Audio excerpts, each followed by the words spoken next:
So he's not getting ready for Slime Fest, which is coming up soon, and now his own range of watches, which we'll talk about in just a sec. He's performing on stage around Australia. Will you please bang me together for the little dancing toes of Mr. Johnny Ruffo? Hey! Thanks for having me, guys. Look as though I'm looking in a mirror. Yeah. I was about to say the same thing. Oh, thanks, Johnny. But then he realised that he had lips.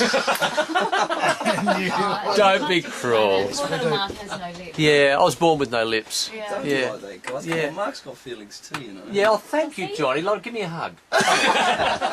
Gee, your life's changed a bit, hasn't it? Oh, completely. You know, the last 12 months has been absolutely crazy.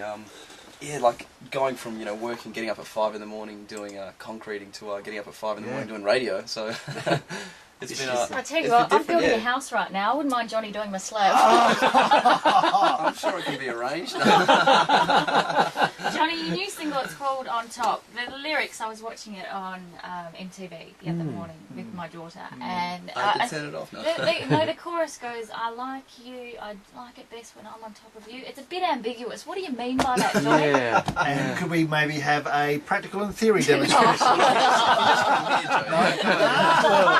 Oh, hang on, he's starting to look at me now. Well, I noticed you don't have a wedding ring, so you Ah, yes. Now we should explain that. Oh, yeah, we had a crack at it yesterday morning. Did you tell him about that? Tell me what? He did. Yeah. Sean, our producer. Okay. Come on. Look, I was dealing with raw chicken last night. It was a very sexy moment. And I had to take my rings off, and then I came in this morning and I thought, look, too hard to put them back on. I have to put hand cream on, and Johnny's coming in, so what the hell? Yeah. Well, the interesting thing about that story is I've been working here for 6 months, and the first day I worked, okay, Jodie came in, she had a ring on every finger. What does that say? Maybe she didn't cook chicken that night. Maybe I didn't have my hands dipped in poultry.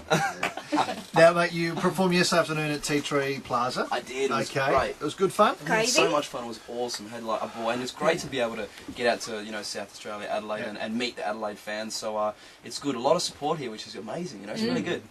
How are you handling the notoriety, and how quickly this has changed for you? It has been a bit of a whirlwind, you sort of have to take it in leaps and bounds because it all happens so fast, but I guess it's something that I've dreamt of, since I was a little kid, since I was probably 13 or 14, so you sort of brace yourself for all of it, so it's not as, daunting as what most people would think. Yeah, okay. Do you have plans in terms of, I know you've worked for the record company and that sort of stuff, but in your own mind, do you have plans where you want to go and what you want to do? Because a lot of reality show people sort of fade away into obscurity. How do you make sure that doesn't happen? Yeah, that's like you get that question a lot, and I think it all boils down to how hard you're prepared to work, because I don't look at these reality shows as a career. It's really not. It's more of a platform, and it's sort of like what you do with it afterwards. So like there's people like Guy Sebastian, Jessica Malboy.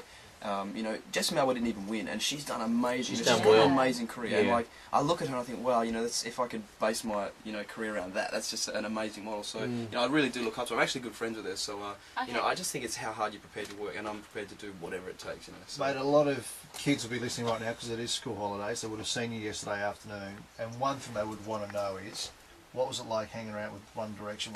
Yeah. Because they are a phenomenon. Awesome. Yeah, no, they are. They really are. It's like all around the world. It's not just here. They're just amazing everywhere, and it's just such a huge vibe going on around them at the moment. And they're actually really cool guys. I actually still speak to them every now and then. I probably speak to Niall the most. I got along really well. So if we picked up your mobile, you'd have One Direction's number. Niall actually called me the other day.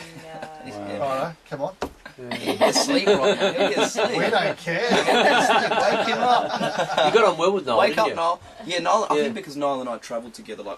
A lot of the time, Niall and I didn't travel with everybody else. We travelled together, so we would always sit next to each other on the plane. So we got to know each other really well. And he's just an awesome guy. He's a really cool guy. I marvel at those kids' ability to hit on every journalist, every female journalist that came into their path when they were in Australia. That was quite phenomenal.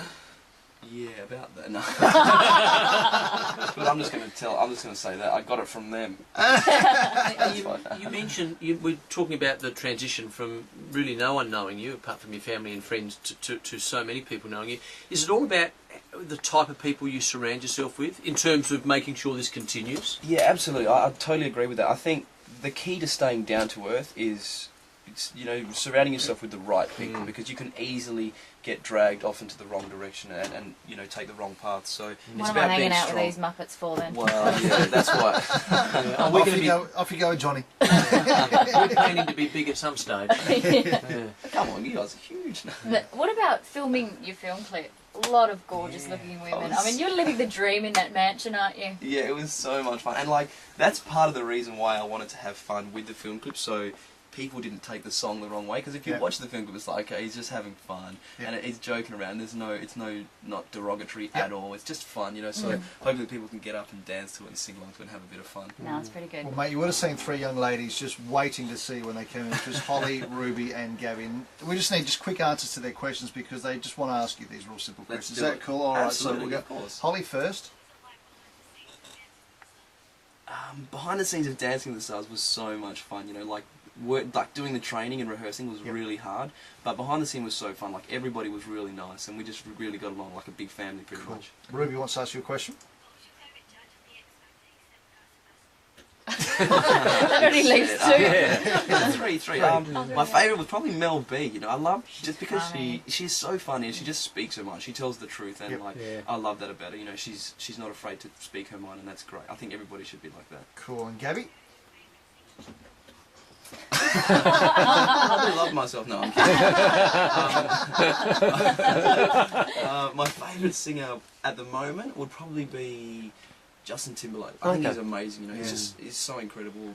But if you're speaking in the past, then probably Michael Jackson. He's just a total idol of mine. I think he's great. He's done amazing things. Awesome. And the Rolling Stones, because 50 the years. Rolling They're celebrating Stones, 50 years. Nat King Cole. Yeah. Beautiful. Mate, thank you so much for coming in. Really appreciate it. You can see the new film clip on top on YouTube, and you can also download it on Still hasn't iTunes. talked us through the meaning. I don't get it at all, Johnny. You don't have to get it. You don't have to. I think she wants to get it. You and Jodie go and stew us some chicken. Thank you for coming in.